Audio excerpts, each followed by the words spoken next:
258 ಪುಟಗಳ ಒಂದು ಕಾದಂಬರಿಯನ್ನ ಒಂದೇ ದಿನದಲ್ಲಿ ಮುಗಿಸ್ತೀರಾ ಅಂದ್ರೆ ಆ ಕೃತಿ ಅದೆಷ್ಟು ಹಿಡಿದಿಟ್ಟಿರಬೇಕು, ಎಷ್ಟು ಶಕ್ತಿಯುತ ಬರಹ ಅದಾಗಿರಬೇಕು, ಅಥವಾ ಅದೆಷ್ಟು ಜೀವನಕ್ಕೆ ಆ ಬರಹ ಹತ್ತಿರವಾಗಿರಬೇಕು.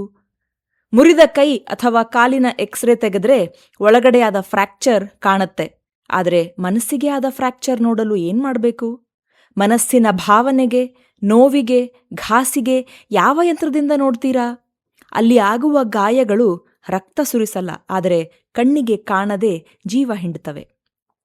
ನಮ್ಮ ಬದುಕಿನಲ್ಲಿ ಕೆಲವರು ಬಂದು ಹೋಗ್ತಾರೆ, ಆದರೆ ಅವರ ನೆನಪುಗಳು ಮಾತ್ರ ನಮ್ಮಲ್ಲೇ ಉಳಿದು ಬಿಡ್ತವೆ. ಅಂತಹ ಒಬ್ಬಳ ಸುತ್ತ ಹೆಣೆದ ಅಕ್ಷರಗಳ ಮಾಲೆ ಈ ಅವಳು ಬದುಕ ಕಲಿಸಿದವಳು ಎನ್ನುವ ಕಾದಂಬರಿ. ಅರ್ಜುನ್ ದೇವಾಲದಕೆರೆ ಅವರ ಈ ಕಾದಂಬರಿಯನ್ನ ಓದ್ತಾ ಇದ್ರೆ ನಮಗೆ ಅರಿವಿಲ್ಲದೆಯೇ ನಮ್ಮದೇ ಹಳೆಯ ದಿನಗಳು ಕಣ್ಮುಂದೆ ಬರ್ತವೆ.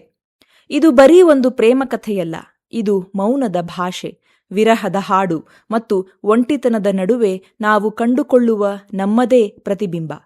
ಈ ಪುಸ್ತಕದ ಪುಟಗಳನ್ನ ತಿರುಗಿಸ್ತಾ ಇದ್ರೆ ನಮಗನ್ಸತ್ತೆ, ಪ್ರೀತಿ ಅಂದ್ರೆ ಬರೀ ಗೆಲ್ಲೋದಲ್ಲ, ಸೋತರೂ ಆ ಸೋಲನ್ನ ಸಂಭ್ರಮಿಸೋದು ಅಂತ. ಇವತ್ತಿನ ವಿಡಿಯೋದಲ್ಲಿ ಅರ್ಜುನ್ ಅವರ ಲೇಖನಿಯಲ್ಲಿ ಮೂಡಿಬಂದ ಆ ಅದ್ಭುತ ಅವಳು ಕಾದಂಬರಿಯ ಕುರಿತು ಮಾತನಾಡ್ತಾ ಇದ್ದೇನೆ. ಕೆಲವು ಪ್ರೀತಿ ಕಥೆಗಳು ಓದಿದ ಮೇಲೆ ನಾವು ಯಾರನ್ನು ನೆನಪಿಸ್ಕೊಳ್ತೇವೆ, ನಾವು ನಮ್ಮನ್ನೇ ಪ್ರಶ್ನಿಸಲು ಶುರು ಮಾಡ್ತೇವೆ. ಅವಳು ಅಂತಹ ಕಾದಂಬರಿ. ತುಂಬಾನೇ ಚೆನ್ನಾಗಿ ಬರೆದಿದ್ದಾರೆ. ನಿಮ್ಮ ಜೀವನದಲ್ಲಿ ನೀವು ಪ್ರೀತಿಸಿದವರಾದರೆ ನಿಮಗೆ ಇದು ಹತ್ರವಾಗುತ್ತೆ. ಸ್ಪಾಯ್ಲರ್ ಅಲರ್ಟ್ ಇಲ್ಲದೇನೆ ಈ ಕೃತಿಯ ಕುರಿತು ಹೇಳುವ ಪ್ರಯತ್ನವನ್ನ ಮಾಡ್ತೇನೆ. ಬನ್ನಿ, ಭಾವನೆಗಳ ಈ ಪಯಣವನ್ನ ಶುರು ಮಾಡೋಣ. ಸ್ವಲ್ಪ ಉದ್ದದ ವಿಡಿಯೋ ಇದಾಗಲಿದೆ, ಆದರೆ ಆ ಅನುಭೂತಿಗಾಗಿ ಇದು ಅವಶ್ಯಕ. ಬದುಕಿನಲ್ಲಿ ಕೆಲವರು ಬರ್ತಾರೆ ಹೋಗ್ತಾರೆ, ಆದರೆ ಕೆಲವರ ನೆನಪುಗಳು ಬದುಕಲ್ಲಿ ಶಾಶ್ವತ ಶೂನ್ಯತೆಯನ್ನ ಸೃಷ್ಟಿ ಮಾಡಿಬಿಡ್ತವೆ. ಆ ಒಂಟಿತನದಲ್ಲೇ ನಮ್ಮ ಬದುಕಿನ ಕನ್ನಡಿಯಲ್ಲಿ ನಮ್ಮ ಪ್ರತಿಬಿಂಬವನ್ನ ನಾವು ಕಾಣಬೇಕಾಗತ್ತೆ. ನಮ್ಮನ್ನ ನಾವು ಕಂಡುಕೊಳ್ಳಬೇಕಾಗತ್ತೆ, ಗಟ್ಟಿಗೊಳಿಸಿಕೊಳ್ಳಬೇಕಾಗತ್ತೆ. ನಮ್ಮ ಸಮಾಜದಲ್ಲಿ ಪ್ರೀತಿ ಅನ್ನೋದರ ಬಗ್ಗೆ ಒಂದು ಟೆಂಪ್ಲೇಟ್ ಇದೆ. ಆಲ್ದೋ ನಮ್ಮ ಸಮಾಜ ಪ್ರೀತಿಸೋದನ್ನ ಮೌಲ್ಯಗಳ ದೃಷ್ಟಿಯಿಂದ ನೋಡಿ ಖಂಡಿಸೋದಕ್ಕೆ ಬರುತ್ತೆ, ಆದರೆ ಅದೇ ವಿಪರ್ಯಾಸ. ಕಥೆಗಳ ಮೂಲಕ, ನಾಟಕ, ಸಿನಿಮಾಗಳ ಮೂಲಕ ಪ್ರೀತಿ ಅಂದ್ರೆ ಹೀಗಿರಬೇಕು ಅಂತ ಒಂದು ಕಲ್ಪನೆಯನ್ನ ಈ ಸಮಾಜ ನಮ್ಮ ಮನಸ್ಸಲ್ಲಿ, ನಮ್ಮ ಮೆದುಳಲ್ಲಿ ಬಿತ್ತಿದೆ. ಒಬ್ಬ ನಾಯಕ, ನಾಯಕಿ, ಒಬ್ಬ ವಿಲನ್, ಕೊನೆಗೆ ಸುಖಾಂತ್ಯ, ಅದನ್ನೇ ಗೆಲುವು ಅಂತ ನಂಬಿಸುತ್ತೆ. ಆದರೆ ನಿಜ ಜೀವನ ಅಷ್ಟು ಸಿಂಪಲ್ ಅಲ್ಲ ಅಲ್ವಾ?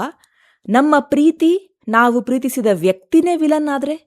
ಈ ಕಾದಂಬರಿ ಆ ಸುಖಾಂತ್ಯದ ಕಲ್ಪನೆಯನ್ನ ಬುಡಮೇಲು ಮಾಡುತ್ತೆ. ಪ್ರೀತಿಯ ಇನ್ನೊಂದು ಕಟುವಾದ ಮುಖದ ಅನಾವರಣವನ್ನ ಮಾಡುತ್ತೆ ಈ ಕೃತಿ. ಈ ಕಾಣದ ಗಾಯಗಳೇ ವಿಚಿತ್ರ ರೀ. ಈ ಸಮಾಜ ಭೌತಿಕವಾಗಿ ಕಾಣುವ ಗಾಯಗಳಿಗೆ ತೋರುವ ಕಾಳಜಿ, ಸಹಾನುಭೂತಿ ಈ ಕಾಣದ ಗಾಯಗಳಿಗೆ ತೋರಲ್ಲ. ಇದೊಂದು ಕೇವಲ ಪುಸ್ತಕ ಅಲ್ಲ, ಇದು ಭಾವನಾತ್ಮಕ ಗಾಯಗಳ ಅನಾಟಮಿ ಅಂತಾನೆ ಹೇಳಬಹುದು. ಅವನು ಮತ್ತು ನಾನು ಎಂಬ 2 ಪದಗಳನ್ನೇ ಉಪಯೋಗಿಸಿ ಒಂದು ಚೆಂದದ ಕಥೆಯನ್ನ ಕಟ್ಟಿಕೊಡ್ತಾರೆ ಅರ್ಜುನ್ ಅವರು.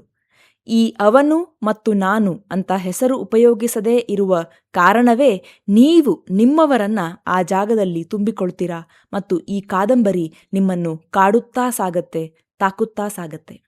ಅವಳು ಅಂತಹ ಕಾದಂಬರಿ. ಇದು ಕೇವಲ ಪ್ರೇಮ ಕಥೆಯಲ್ಲ, ಒಂದು ವ್ಯಕ್ತಿಯ ಬದುಕಿನ ಪಯಣ, ಒಬ್ಬನೊಳಗಿನ ಬದಲಾವಣೆಯ ಕಥೆ. ಪ್ರೀತಿಯ ನಷ್ಟದ ಮೂಲಕ ಒಬ್ಬ ವ್ಯಕ್ತಿಯ ಜೀವನದಲ್ಲಿ ಆಗುವ ಆಮೂಲಾಗ್ರ ಬದಲಾವಣೆಯ ವಿಶ್ಲೇಷಣೆ ಎನ್ನಬಹುದೇನೋ. ನಷ್ಟದ ಮೂಲಕ ಬರುವ ಅರಿವು ಮನುಷ್ಯನನ್ನ ಇನ್ನಷ್ಟು ಪ್ರಬುದ್ಧನನ್ನಾಗಿಸುತ್ತೆ ಎನ್ನುವುದು ಈ ಕೃತಿಯ ಆಶಯ. ಕಳೆದುಕೊಂಡ ಮೇಲೂ ಉಳಿಯುವ ಪಾವಿತ್ರ್ಯತೆಯ ಬಗ್ಗೆ ಇದು ಬೆಳಕು ಚೆಲ್ಲುತ್ತೆ. ನಾವು ಪ್ರೀತಿಯನ್ನ ಸಾಮಾನ್ಯವಾಗಿ ಸಂತೋಷದ ಜೊತೆ ಸಮೀಕರಿಸ್ತೇವೆ, ಆದರೆ ಈ ಕೃತಿ ಪ್ರೀತಿಯ ಇನ್ನೊಂದು ಮುಖವನ್ನ ತೋರಿಸುತ್ತೆ: ನಷ್ಟ, ಒಂಟಿತನ ಮತ್ತು ಅರಿವು. ಅವಳು ಎಂಬ ವ್ಯಕ್ತಿ ಕೇವಲ ಕಥೆಯ ಪಾತ್ರವಲ್ಲ, ಆಕೆ ಒಂದು ಅನುಭವ, ಒಂದು ನೆನಪು, ಒಂದು ಪಾಠ. ನಮ್ಮ ಜೀವನದಲ್ಲಿ ಕೆಲವರು ನಮ್ಮ ಜೊತೆ ಉಳಿಯೋದಿಲ್ಲ. ನಮ್ಮದೆಲ್ಲವನ್ನ ಆ ಇನ್ನೊಬ್ಬರಿಗೆ ಮುಡಿಪಾಗಿಸಿದಾಗ, ಸಂಪೂರ್ಣವಾಗಿ ಅರ್ಪಿಸಿದಾಗ ಮತ್ತು ಅವರು ಹೇಳದೆ ಕೇಳದೆ ಮಾಯವಾದಾಗ ಅಲ್ಲಿ ಹುಟ್ಟುವ ಶೂನ್ಯತೆ ಇದೆಯಲ್ಲ, ಆ ಶೂನ್ಯ ಭಾವವನ್ನ ಯಶಸ್ವಿಯಾಗಿ ಲೇಖಕರು ನಿಮಗೆ ದಾಟಿಸ್ತಾರೆ. ಆದರೆ ಆ ನಮ್ಮ ಬದುಕಿನಿಂದ ಹೋದವರು ಬದುಕನ್ನ ಕಲಿಸಿ ಹೋಗ್ತಾರೆ. ಈ ಕಾದಂಬರಿ ಒಂದು ಮುಖ್ಯ ಪ್ರಶ್ನೆಯನ್ನ ಕೇಳುತ್ತದೆ: ಪ್ರೀತಿ ನಮ್ಮನ್ನು ಬಲಹೀನರನ್ನಾಗಿಸುತ್ತದೆಯಾ ಅಥವಾ ಇನ್ನಷ್ಟು ಬಲಿಷ್ಠರನ್ನಾಗಿಸುತ್ತದೆಯಾ?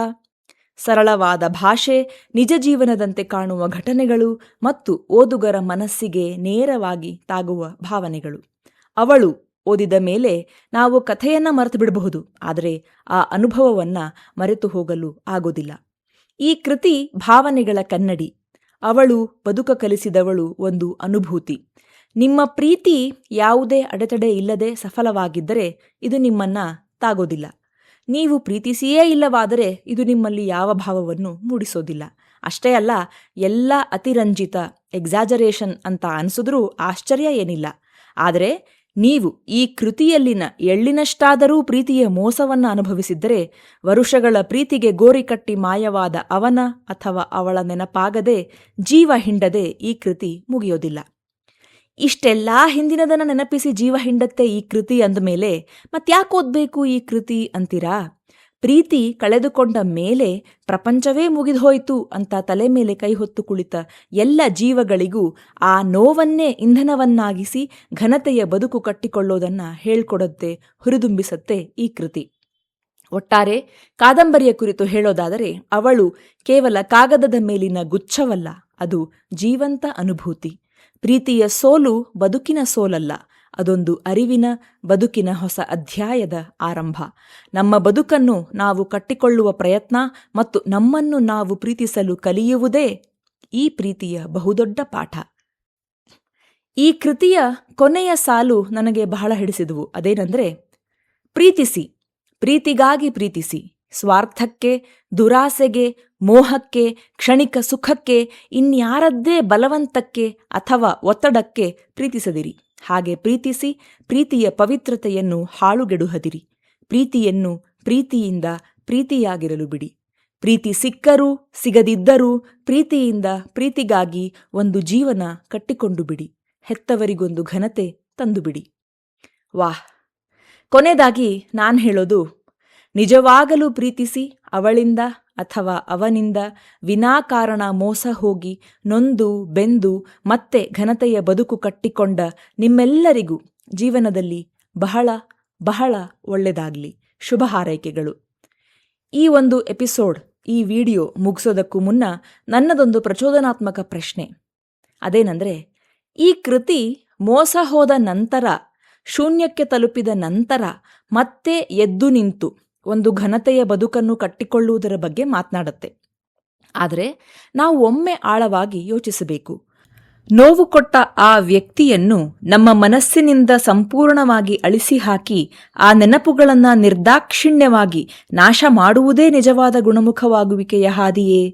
ಅಥವಾ ಆ ವ್ಯಕ್ತಿಯ ನೆನಪನ್ನು ಮತ್ತು ಆ ನೋವನ್ನು ಒಂದು ಕಹಿಯಾದ ಹೊರೆಯಾಗಿ ಬೆನ್ನ ಮೇಲೆ ಹೊರುವ ಬದಲು ಅದೇ ನೋವನ್ನೇ ನಮ್ಮ ಮುಂದಿನ ಹೊಸ ಘನತೆಯ ಬದುಕಿಗೆ ಭದ್ರವಾದ ಅಡಿಪಾಯವನ್ನಾಗಿ ಮಾಡಿಕೊಳ್ಳುವುದೇ ನಿಜವಾದ ಚೇತರಿಕೆಯೇ? ಆ ನೋವಿನ ಇಟ್ಟಿಗೆಗಳಿಂದಲೇ ನಮ್ಮ ಭವಿಷ್ಯದ ಕೋಟೆಯನ್ನ ಕಟ್ಟಬಹುದೇ?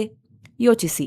ನೀವು ಈ ಕಾದಂಬರಿಯನ್ನ ಓದಿದ್ದರೆ ಈ ಎಕ್ಸ್ರೇಗೆ ಸಿಗದ ಗಾಯಗಳಿಗೆ ಮದ್ದು ಅದನ್ನ ಮರೆಯುವುದರಲ್ಲಿದೆಯಾ ಅಥವಾ ಅದನ್ನ ಒಂದು ಪಾಠವಾಗಿ, ಅರಿವನ್ನಾಗಿ ಪರಿವರ್ತಿಸಿಕೊಳ್ಳುವುದರಲ್ಲಿದೆಯಾ?